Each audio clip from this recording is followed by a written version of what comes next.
പിറന്ന നാടിനെ ഒറ്റുന്നവർ.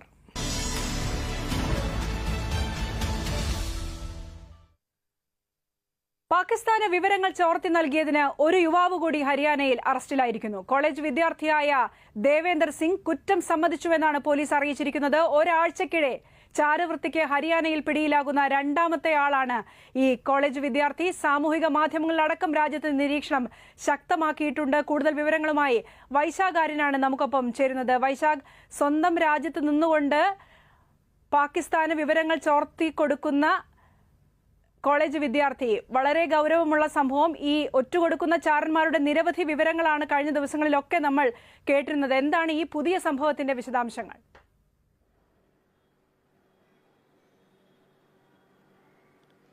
പ്രജുല, ഈ പഹൽഗാം ഭീകരാക്രമണത്തിന് തിരിച്ചടിയായിട്ട് ഇന്ത്യ ഓപ്പറേഷൻ സിന്ദൂറിലൂടെ പാകിസ്ഥാന് ശക്തമായിട്ടുള്ള മറുപടി നൽകിയിരുന്നു. ഈ ഒരു സാഹചര്യത്തിലാണ് ഇന്ത്യ പാക് സംഘർഷം വേറൊരു ഘട്ടത്തിലേക്ക് വ്യാപിച്ചത്. ഈ ഒരു സംഭവത്തിന് പശ്ചാത്തലത്തിലാണ് രാജ്യത്ത് ഈ ഒരു നിർണായകമായിട്ടുള്ള വിവരങ്ങൾ ചോരുന്നത് തടയുന്നതിന് വേണ്ടിയിട്ട് സുപ്രധാനമായിട്ടുള്ള നീക്കങ്ങൾ വിവിധ അന്വേഷണ ഏജൻസികളും കേന്ദ്ര ഏജൻസികളും എല്ലാം തന്നെ സ്വീകരിച്ചത്. ഈ ഏജൻസികളൊക്കെ കഴിഞ്ഞ ദിവസങ്ങളിലടക്കം ഈ അന്വേഷണവും നിരീക്ഷണ നടപടികളുമെല്ലാം തന്നെ ശക്തമാക്കിയപ്പോഴാണ് വളരെ ഞെട്ടിപ്പിക്കുന്ന വിവരങ്ങൾ പുറത്തു വന്നത്. പ്രജല സൂചിപ്പിച്ചതുപോലെ തന്നെ പിറന്ന നാട്ടിൽ നിന്നുകൊണ്ട് ഈ രാജ്യത്തെ ഒറ്റുകൊടുക്കുകയും നിർണായകമായിട്ടുള്ള വിവരങ്ങൾ ശത്രു രാജ്യത്തിന് കൈമാറുകയും ചെയ്യുന്ന വളരെ ഹീനമായിട്ടുള്ള പ്രവർത്തികളിൽ ഏർപ്പെട്ട ചില യുവാക്കളെയാണ് ഇപ്പോൾ അന്വേഷണ ഏജൻസികൾ പിടികൂടിയിട്ടുള്ളത്. വളരെ പ്രധാനപ്പെട്ട 2 അറസ്റ്റുകൾ കഴിഞ്ഞ ഒരാഴ്ചക്കിടെ സംഭവിച്ചത് ഹരിയാനയിലാണ്, പാനിപ്പത്തിലും അതുപോലെ തന്നെ കൈത്താളിലും.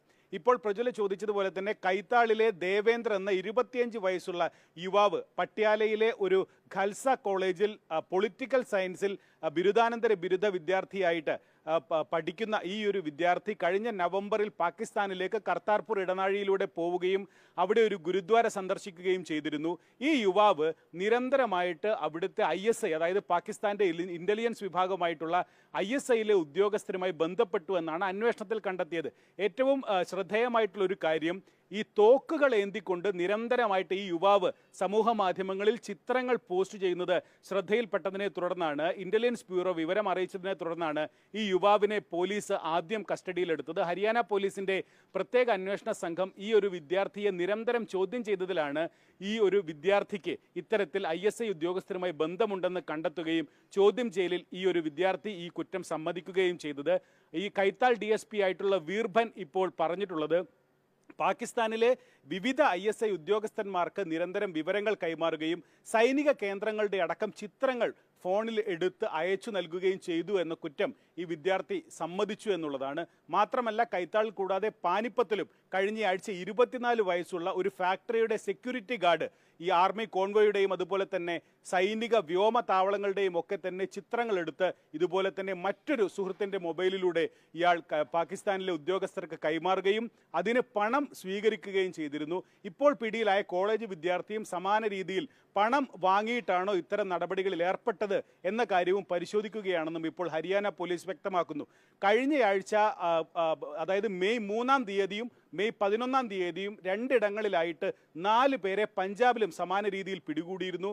അതിർത്തി ജില്ലകൾ കേന്ദ്രീകരിച്ചും സമൂഹ മാധ്യമങ്ങളിലുമൊക്കെ ഈ ഒരു പഹൽഗാം ഭീകരാക്രമണത്തിന്റെ പശ്ചാത്തലത്തിൽ ഇന്റലിജൻസ് ഉദ്യോഗസ്ഥർ നിരീക്ഷണം ശക്തമാക്കിയിരുന്നു. ഇപ്പോഴും ആ നടപടികൾ തുടരുകയാണ്. ഇപ്പോൾ ഹരിയാനയിൽ മാത്രം 2 കേസുകളാണ് ഉണ്ടായിരിക്കുന്നത്. നേരത്തെ പഞ്ചാബിലടക്കം പഹൽഗാം ഭീകരാക്രമണം ഉണ്ടായപ്പോഴും പിന്നാലെ ഓപ്പറേഷൻ സിന്ദൂറിന് ശേഷവും ഒക്കെ ഈ രീതിയിൽ വിവരങ്ങൾ ചോർത്തി നൽകിയതിന്റെ അടിസ്ഥാനത്തിൽ പലരെയും കസ്റ്റഡിയെടുക്കുകയും പിന്നീട് അറസ്റ്റ് രേഖപ്പെടുന്ന സംഭവങ്ങളൊക്കെ ഉണ്ടായിട്ടുണ്ട്. ഏത് രീതിയിലാണ് നിരീക്ഷണം ശക്തമാക്കിയിരിക്കുന്നത്, ജാഗ്രത ശക്തമാക്കിയിരിക്കുന്നത്?